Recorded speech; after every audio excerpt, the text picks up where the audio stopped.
Là, on passe tout de suite à nos questions d'experts.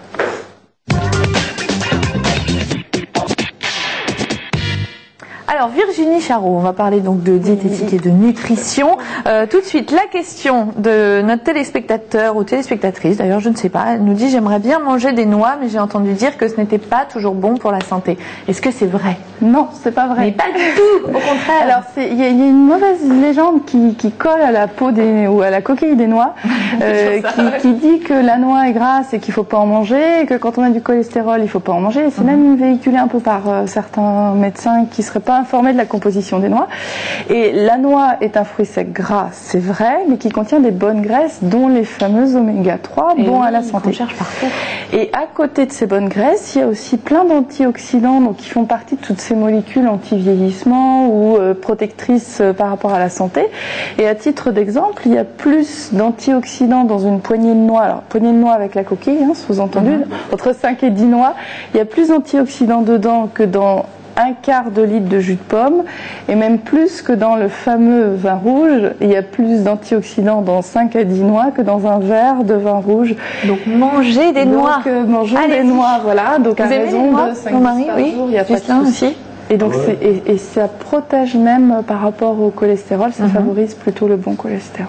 Donc manger des noix, manger des fruits et des légumes secs également. Également, parce que voilà, ça fait partie des produits qu'on oublie un petit peu. Donc c'est pour ça qu'il est temps d'en reparler. C'est la saison, l'automne arrive enfin. Préparer l'automne et l'hiver à venir. Et donc les légumes secs sont des très bons produits. Ils apportent de l'énergie, ils apportent un petit peu de protéines végétales, ils apportent des fibres, ils apportent de la couleur dans les assiettes. C'est vrai, là on a quelques exemples, notamment les lentilles corail. En plus c'est super bon. Alors voilà, on a des lentilles corail, on a des lentillons marron, on a des lentilles vertes classiques, on a des lentilles noires. Alors ça, les lentilles on connaît. On a des lentilles en tout genre, on a des flageolets, des haricots secs en tout genre, avec toutes les couleurs possibles et imaginables, des pois cassés, des pois chiches.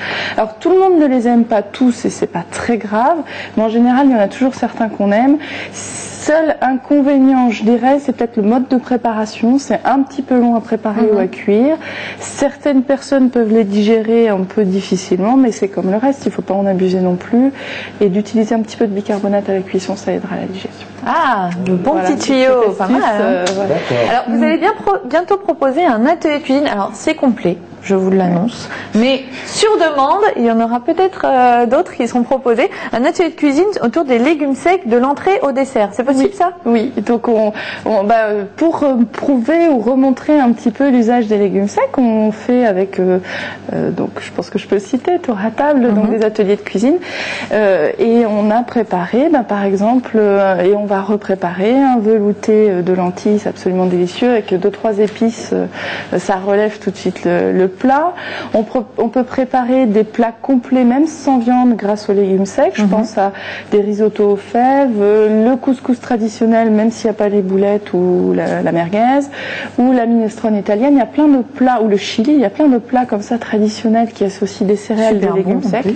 Super bons, colorés, familiaux, pas très chers à préparer. Et puis en dessert, on peut les utiliser aussi un petit peu. Et j'ai par exemple une recette de muffins aux lentilles corail. Elle est sur mon site internet, donc elle est accessible à tous. Voilà, vous pouvez la retrouver donc sur maigrir2000.com. On note également un prochain rendez-vous le vendredi 14 octobre à la Maison du Diabète et de la Nutrition. Un sujet sur savoir manger les graisses utiles. Ça, c'est une bonne question. Ces matières grasses. Voilà, pour vous retrouver. Merci beaucoup Virginie. Merci à vous. Vous nous aviez apporté aussi des céréales. On va peut-être les garder pour dans 15 jours.